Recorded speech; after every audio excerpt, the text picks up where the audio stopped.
अर्पित और दीपिका कश्मीर के एक अच्छे से होटल में बैठकर लंच कर रहे होते हैं। तभी वहां होटल के बाहर कुछ जख्मी डरे घबराए लोग होटल की तरफ भागकर आते हुए दिखाई देते हैं। जल्दी से दरवाजा बंद करो उससे पहले कि वो आतंकवादी यहाँ भी आ जाए। मेरा बेटा बाहर ही है, मेरे बेटे को आने दो। हे भगवान, ये क्या हो रहा है? हम तो यहाँ बस घूमने के लिए आए थे। सभी डरे घायल लोग डर से होटल के अंदर छुपने की जगह देख रहे होते हैं। तभी वहां इंडियन आर्मी आती है जो पूरे होटल को अंदर और बाहर से सील कर देती है और जख्मी लोगों को एम्बुलेंस में बिठाने लगती है। अम्मा, ये एम्बुलेंस की गाड़ी है, आपको सीधा हॉस्पिटल ले जाएगी। अब आप खतरे से बाहर हैं। हम इंडियन आर्मी हैं, आप लोगों को कुछ नहीं होगा। आप लोग हिम्मत से काम लीजिए। अर्पित, ये क्या हो रहा है? ये लोग कैसी बातें कर रहे हैं? आतंकवादी हमला, अब हमारा क्या होगा? पूरे कश्मीर में दहशत का माहौल बना हुआ था। आखिर मासूम लोग कैसे आतंकवादियों के चंगुल में आ गए, जानने के लिए चलते हैं कहानी में। दीपिका और निहारिका दोनों ही बचपन की दोस्त थी और उनकी शादी हाल फिलहाल में हुई थी। शादी के बाद वो दोनों ही पगफेरे की रस्म के लिए आई थीं, क्योंकि वो सिर्फ 2 दिन के लिए अपने मायके आई थी। इसलिए वो दोनों दोस्त मिलकर आपस में बातें करते हैं। अब पता नहीं हम दोनों सहेलियां कब मिल पाएंगे। वैसे यहाँ से जाने के बाद मैं अपने पति के साथ कश्मीर जा रही हूँ हनीमून के लिए। तू कहाँ जा रही है? अभी कुछ प्लान नहीं किया, पर हम कश्मीर जैसी किसी अच्छी जगह ही जाएंगे। वैसे मुझे तो नहीं लगता कि तुम कश्मीर जैसी किसी अच्छी जगह जा पाओगे। यू नो ना, कश्मीर कितना एक्सपेंसिव और सुंदर है, और सभी मैरिड कपल का सपना होता है कश्मीर जाने का। खैर, तुम जहाँ भी जाओ एंजॉय करना।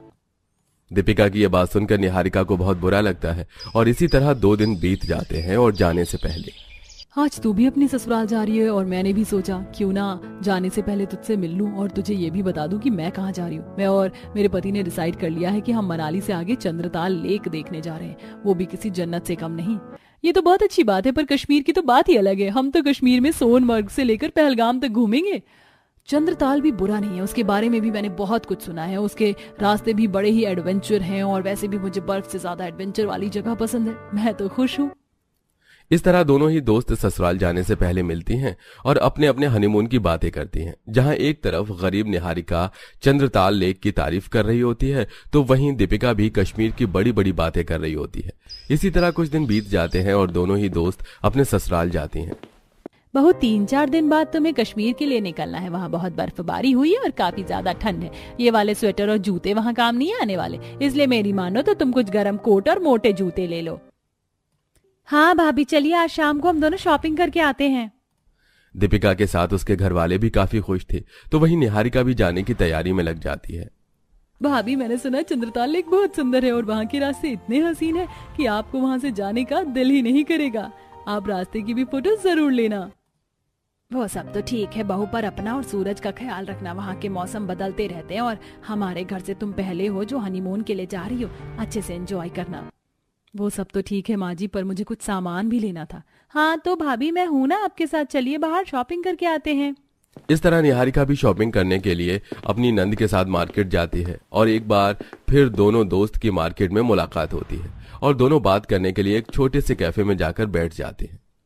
अरे क्या बात है, तुमने तो पूरी तैयारी कर ली हनीमून की। वैसे मैं तो फ्लाइट से जा रही हूँ कश्मीर और वहाँ बहुत ज्यादा बर्फ गिरी है ना, इसलिए ओवरकोट भी लिए है मैंने।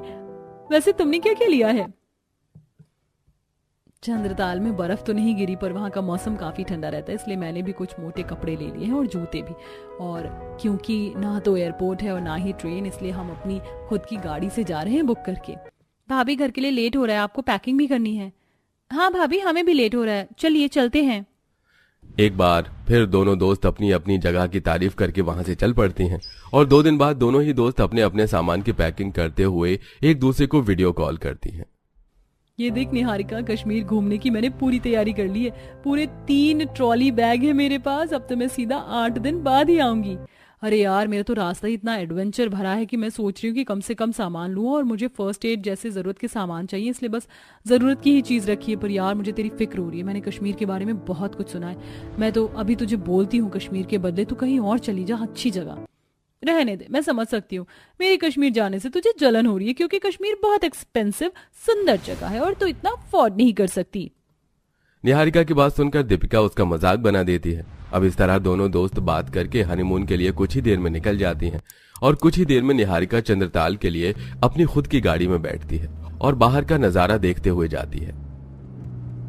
निहारिका, गाड़ी से उतरे, यहाँ से हमें थोड़ी देर चलकर जाना पड़ेगा। हाँ हाँ सूरज, क्यों नहीं, पर उससे पहले इस रास्ते की फोटो तो ले लूं। देखो ना, यहाँ कितने बड़े बड़े पहाड़ हैं और यहाँ का मौसम भी कितना अच्छा है। ये टूटी रोड और झरने, पानी, सब कुछ कितना सुंदर है। जब रास्ता इतना हसीन है तो चंद्रताल लेक कितना सुंदर होगा। निहारिका के कहने पर सूरज उसके साथ रास्ते पर खड़े होकर कुछ फोटोज लेता है।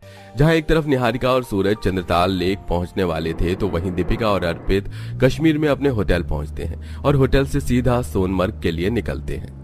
कितना सुंदर है सोनमर्ग, ये तो मेरी सोच से भी ज्यादा सुंदर निकला। ऐसे ही कश्मीर को जन्नत थोड़े ना कहा जाता है। चलो स्केटिंग करते हैं। कश्मीर में आकर दीपिका और अर्पित काफी खुश होते हैं और वो दोनों स्केटिंग करते हैं। स्केटिंग के बाद वो लोग गुलमर्ग के लिए निकल जाते हैं, जहां वो लोग रोप वे में बैठते हैं और कश्मीर की हसीन वादियों को एंजॉय करते हैं। दीपक, हम कितनी ऊंचाई पर हैं, देखो यहाँ से सब कुछ कितना सुंदर लग रहा है। सही कहा, कश्मीर आने का फैसला बिल्कुल सही था हमारा। जहां दीपिका एक तरफ अर्पित के साथ कश्मीर के मजे ले रही होती है, तो वहीं कुछ ही देर में निहारिका भी सूरज के साथ चंद्रताल लेक पहुंचती है और सुबह 5 बजे चंद्रताल के नजारे को देखती है। अब भी आसमान में सितारे चमक रहे थे और सामने लेक देख निहारिका की खुशी का ठिकाना नहीं रहता। कितनी ठंड लग रही है, पर यह नजारा भी कितना अच्छा है। ये नजारा फिर देखने को मिले ना मिले, चलो एक सेल्फी लेते हैं। निहारिका सूरज के साथ सेल्फी लेकर उसी वक्त इंस्टाग्राम पर चंद्रताल लेक की कुछ फोटो अपलोड कर देती है और अगले दिन घर के लिए निकल जाती है। तो वहीं अब भी दीपिका अर्पित के साथ कश्मीर होती है और आज वो पहलगाम जाती है और एक रेस्टोरेंट में अपने पति के साथ लंच कर रही होती है। तभी कुछ देर बाद जख्मी लोग भागते हुए होटल के अंदर आते हैं। अब कुछ ही देर में उनके सामने एक न्यूज चलती है और उन्हें पता चलता है कि पहलगाम में कुछ आतंकवादियों ने हमला किया है। ये सब देख दीपिका काफी ज्यादा डर जाती है। आप सब घबराइए मत, आप सब अब हमारी निगरानी में हैं। हम इंडियन आर्मी हैं, आप लोगों को कुछ नहीं होगा, हम सबको सुरक्षित यहाँ से बाहर निकालेंगे। अर्पित, ये हम कहाँ आकर फंस गए, हमें यहाँ नहीं आना चाहिए था। कितने सारे लोग मारे गए, अगर हमें भी कुछ हो गया तो। डरी सहमी दीपिका बाकी लोगों के साथ इस होटल में छुपी होती है, तो वहीं घर जाकर निहारिका खुद से कहती है, क्या बात है, एक दिन से ज्यादा हो गया, अब तक दीपिका ने मेरी पोस्ट लाइक नहीं करी। हो ना हो जरूर मेरी पोस्ट देखकर जल भुन गई होगी। उसकी कश्मीर से अच्छी जगह तो निकली चंद्रताल लेक। भाभी ये देखो न्यूज, आपकी दोस्त भी तो कश्मीर गई थी। न्यूज में दिखाया जा रहा है पहलगाम में टेररिस्ट अटैक हुए हैं और काफी लोगों को उनके नाम और आइडेंटिटी कार्ड देखकर मार दिया गया है। निहारिका न्यूज देख डर जाती है और तुरंत अपनी दोस्त को फोन करती है। दीपिका, तू और तेरा पति ठीक तो है? अभी अभी मैंने न्यूज देखा। तू सही कहती थी, निहारिका कश्मीर देखने और सुनने में सुंदर है। यहाँ आना मतलब अपनी जान हथेली में लाना। मैं और अर्पित बिल्कुल ठीक है, बस भगवान से यही दुआ करें कि जल्द से जल्द हम अपने घर आ सके। यहाँ के हालात बहुत खराब है। अपनी दोस्त से बात कर आर्मी की मदद से दीपिका अपने पति के साथ घर आती है, पर अपनी आंखों के सामने आतंकवादियों का आतंक देख दीपिका काफी ज्यादा डर जाती है और फिर कभी कश्मीर न जाने का फैसला करती है। हाल फिलहाल में जो कश्मीर में टेररिस्ट अटैक हुआ वो किसी दहशत से कम नहीं। क्या इस दहशत भरे माहौल में फिर कभी कोई टूरिस्ट जा पाएगा? अपनी राय हमें कमेंट में जरूर बताएं। अरे बहू देख, बाहर कोई मांगने वाले आए हैं। अरे नहीं नहीं माँ जी, ये तो आपके नए समधी और समधन है। ये भूखे नंगे फिर आ गए, अब क्या चाहिए ने? उस दिन घर से जलील करके निकाला था, वो काफी नहीं था क्या? अरे आने दो, अपनी बेटी से मिलने आए होंगे, आप तो भूल जाओ पिछली बातों को। शोभना किसी की एक नहीं सुनती और अपनी गरीब बहू के मायके वालों को घर में आने से रोकते हुए उन्हें खरी खोटी सुनाने लगती है। समधन जी, भले ही आप हमें घर में मत आने दीजिए, लेकिन एक बार मुझे अपनी बेटी से मिलने दीजिए। अगर गलती से चंदा ने एक कदम भी घर से बाहर रखा तो इसे आप अपने साथ ही ले जाइएगा और आइंदा दोबारा किसी भी बहाने से मेरे दरवाजे पर आने की कोशिश भी की तो यहाँ से चलकर नहीं जाएंगे आप दोनों। पास खड़ी चंदा अपनी सास की बातें सुन रही थी। उसकी आंखों में आंसू थे, लेकिन गरीब घर से आई इस लड़की पर उसके ससुराल वाली इतना अत्याचार क्यों कर रही थी? भला चंदा के ससुराल में उसके मायके वालों का आना क्यों मना था? इसे जानने के लिए हमें कहानी में थोड़ा पीछे चलना होगा। शोभना के 2 बेटे थे। बड़े बेटे की काफी अच्छे घर में शादी हुई थी, जहां दहेज में उसे गाड़ी, पैसा, सामान सब कुछ मिला था। लेकिन शोभना के छोटे बेटे ने एक गरीब घर की लड़की से कुछ ही दिन पहले ब्याह रचाया था। अब तक तू इस लड़की को इसके घर छोड़कर नहीं आया। तुझे पता है ना ये एक ऐसे घर से आई है जहाँ इसके माता पिता एक वक्त के खाने के लिए भी 100 बार सोचते हैं। अरे भाग्यवान क्या हो गया अगर हमारे बेटे ने अपनी पसंद की लड़की से शादी कर ली। मुझे प्रेम विवाह से कोई दिक्कत नहीं है, बल्कि दिक्कत है तो इस गरीब घर की बेटी से, जो हमारे घर की बहू तो क्या नौकरानी बनने लायक नहीं थी। माँ ने तेरे लिए न जाने कितने अच्छे रिश्ते देखे, लेकिन तुझे तो अपने परिवार की नाक कटवानी थी। देवर जी, आपने तो नाते रिश्तेदारों के सामने हमारी हैसियत ही गिरा दी है। मैंने चंदा से प्यार किया और इस प्यार को निभा रहा हूँ। इतना कहकर मोहन चंदा को उसके कमरे में ले जाता है। कुछ दिन बीतते हैं और इधर चंदा के माता पिता एक रोज चंदा से मिलने आते हैं। अरे समधन जी, आइए आइए, अंदर आइए।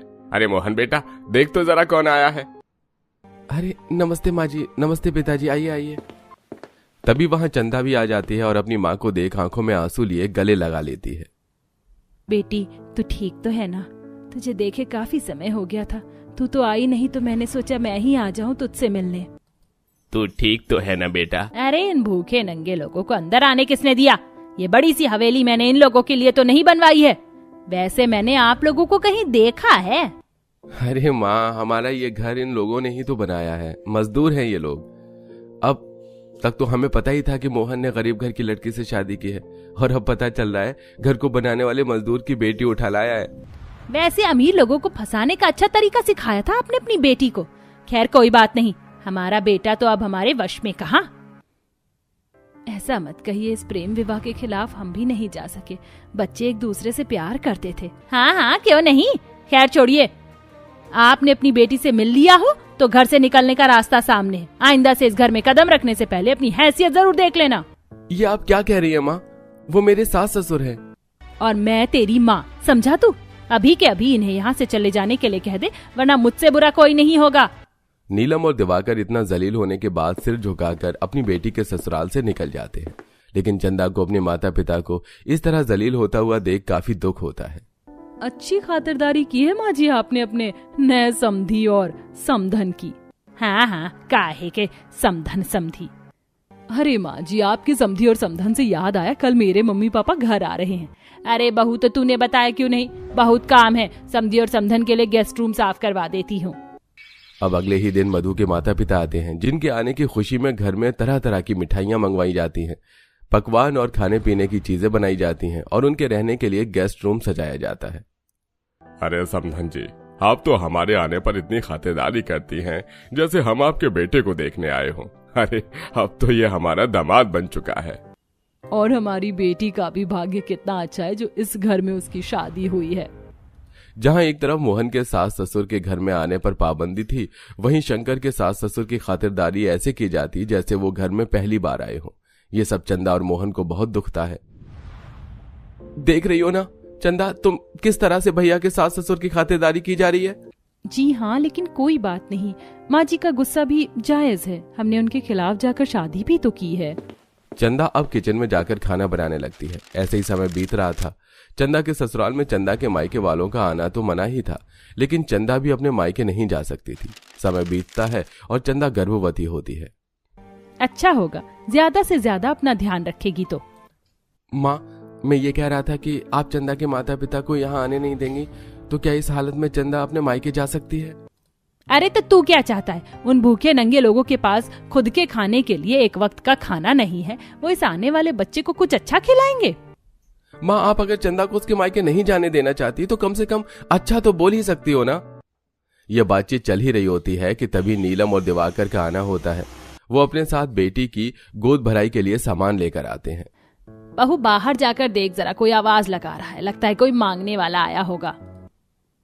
कोई मांगने वाला नहीं है माँ जी, आपके नए समधी और समधन जी दोबारा आए हैं। शोभना इतना सुनते ही आग बबूला हो जाती है और चंदा के माता पिता को जलील करने लगती है।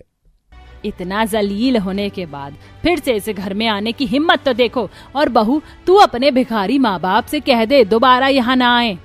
हम तो बस अपनी बेटी की गोद भराई की रस्म के लिए आए थे। अरे गोद भराई तो हम बड़ी धूमधाम से कर देंगे, लेकिन तुम्हारा लाया हुआ ये 2 कौड़ी का सामान हमें स्वीकार नहीं। माँ जी, वो चले जाएंगे, आप उनके लिए ऐसा तो मत कहिए। चंदा को इस बात भी काफी बुरा लगता है, लेकिन वो कुछ नहीं कर पाती। ऐसे ही समय बीतता है। एक रोज दिनकर और शोभना अपना नया घर देखने जाते हैं जिस पर काम चल रहा था। अजी सुनिए, ये घर तो हमारी समधन जी का है। देखिए गाड़ी में से वही बाहर निकल रही है ना। अरे हाँ, देखो यहाँ बिना बात तमाशा हो, तुम अपने मुंह पर कपड़ा बांध लो। मैं भी अपने मुंह को ढक लेता हूँ, वरना ये काम भी जाएगा और हमें जलालत भी सहनी पड़ेगी। दिनकर शोभना को छोड़कर किसी काम से चला जाता है। इधर शोभना अपने बनते हुए घर को घूम घूम कर देख रही होती है, लेकिन तभी शोभना कच्ची सीढ़ियों के जरिए ऊपर जाने की कोशिश करती है और वो कई सीढ़ियों से नीचे सीधे गिरकर बेहोश हो जाती है। अरे जल्दी आइए, समधन जी गिर गई हैं और उनके सर से खून बह रहा है, उन्हें होश भी नहीं है। अब दिवाकर जल्दी से पास से ऑटो लाता है और शोभना को अस्पताल लेकर जाता है, जहां कई घंटे के बाद शोभना को होश आता है। माँ, आप ठीक तो है ना? हाँ बेटा, मैं ठीक हूँ, बस गिरने के बाद मुझे कुछ याद नहीं। आप जो घर देखने गई थी वहीं आप बेहोश होकर गिर गई। इसके बाद आपको आपके समधी और समधन ने यहाँ भर्ती करवाया, वरना आपकी जान जा सकती थी। क्या? मेरे समधी और समधन? शंकर, कहाँ है तेरे सास ससुर? बुला उन्हें। शोभना बड़े ही प्यार से अपने बड़े बेटे के सास ससुर को बुलाती है, लेकिन वहां पहुंचते हैं मोहन के सास ससुर, जिसे देखकर शोभना हैरान हो जाती है। ये वाले समधी समधन ने आपकी जान बचाई है, जो वहां काम कर रहे थे, मजदूरी का काम। शोभना जब इतना सुनती है तो उसकी आंखों में आंसू भर आते हैं और उसे एहसास होता है कि कल तक जिसे वो भूखा, नंगा, भिखारी, गरीब न जाने क्या क्या कहती थी, आज उन्हीं मजदूर, गरीब, समधी और समधन ने उसकी जान बचाई, वरना शोभना आज जिंदा नहीं होती। मुझे माफ कर दीजिए, मैंने आप लोगों को बहुत बुरा भला कहा है, उसका ही नतीजा है ये। अरे नहीं नहीं समधन जी, इसमें आपकी कोई गलती नहीं, हमें तो भगवान ने ही गरीब बनाया। शोभना को अपनी गलती का एहसास था और उस दिन के बाद जब भी चंदा के गरीब माता पिता चंदा के ससुराल आते तो उनकी खूब अच्छे से खातिरदारी की जाने लगी थी।